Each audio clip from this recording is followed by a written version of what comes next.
আজ একসঙ্গে উদযাপিত হচ্ছে দুটি বিশেষ দিন, পহেলা ফাল্গুন ও বিশ্ব ভালোবাসা দিবস। বসন্তের আগমনী বার্তা আর ভালোবাসার অনুভূতি মিলিয়ে রাজধানী সহ সারা দেশে তৈরি হয়েছে উৎসবের আবহ। সকাল থেকেই হলুদ বাসন্তী আর লাল রঙে সেজে মানুষ বেরিয়ে পড়েন প্রিয়জনদের সঙ্গে দিনটি উদযাপন করতে।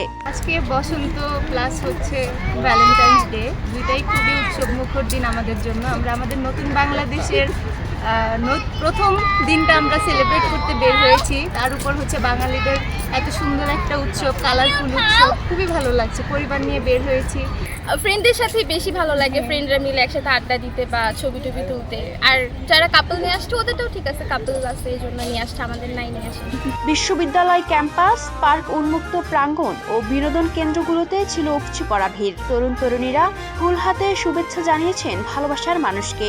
কেউ বন্ধুদের সঙ্গে বসন্ত বরণ করেছেন, কেউ আবার পরিবার নিয়ে ঘুরতে বের হয়েছেন। ফুল, কার্ড কিংবা ছোট উপহারে প্রকাশ পেয়েছে ভালোবাসা।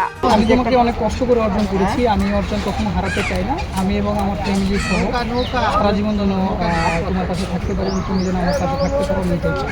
পহেলা ফাল্গুন উপলক্ষে বিভিন্ন সাংস্কৃতিক সংগঠনের আয়োজনে ছিল বসন্ত বরণ অনুষ্ঠান। গান, কবিতা আবৃত্তি, নাচ ও সাংস্কৃতিক পরিবেশনায় প্রাণবন্ত হয়ে ওঠে চারপাশ।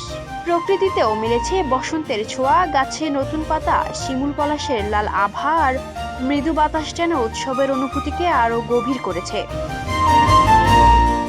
একই দিনে বসন্ত ও ভালোবাসার এই মিলন যেন নতুন ঋতুর উচ্ছ্বাস আর মানবিক সম্পর্কের উষ্ণতার প্রতীক।